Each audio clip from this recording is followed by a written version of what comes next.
Армысыз YouTube көрермен, сіздермен денсаулық байлық арнасы.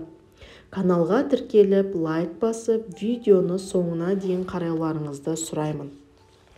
Қадірлі көрермен, бүгін сіздердің назарларыңызға адам ағзасына күнделікті аса қажет деп саналатын 4 витаминді ұсынбақшымын.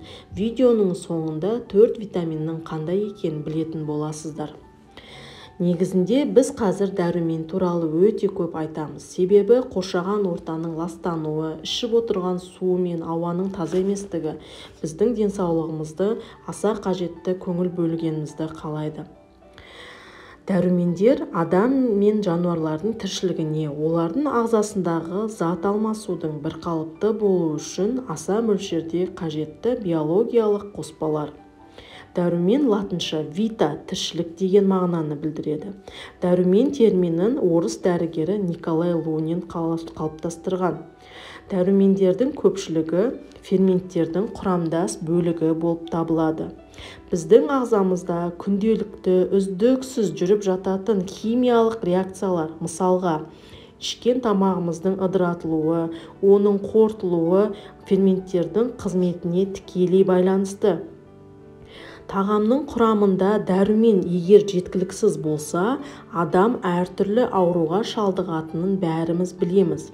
Ал дәруменді, әсіресе А және Д дәрумендерін шамадан тыс көп мөлшерде пайдалану ағзаның улануына, яғни гипервитаминозға соқтырады. Ол көбінесе жас балаларда жиі кездеседі. Қазір барлық дәрумендерді суда еритін және майда еритін деп екіге бөлеміз. Суда еритін дәрумендерге В және С дәрумендері жатады. Ал майда еритін дәрумендері А, Д, Е, К дәрумендері.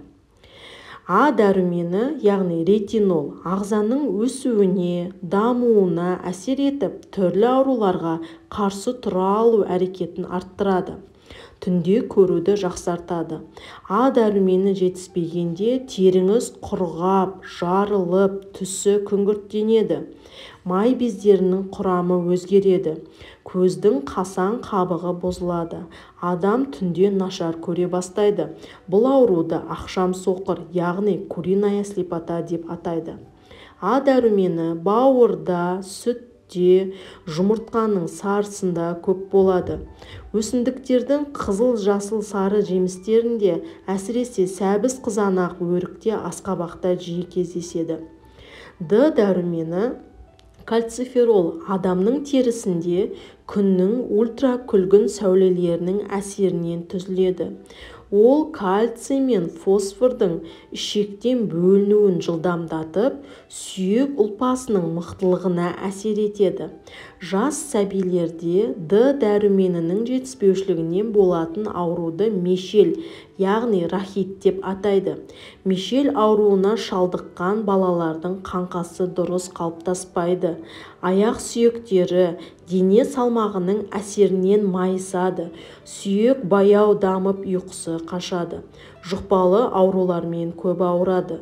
Д дәрумені балық майында, бауырында, уылдырығында, жұмыртқаның сарысында, жануарлардың бауырында, сүт өнімдерінде аса көп.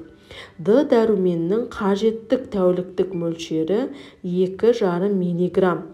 Енді кезек суда еритін дәрумендер, яғни С дәрумені бізге аскорбин қышқылы ретінде белгілі.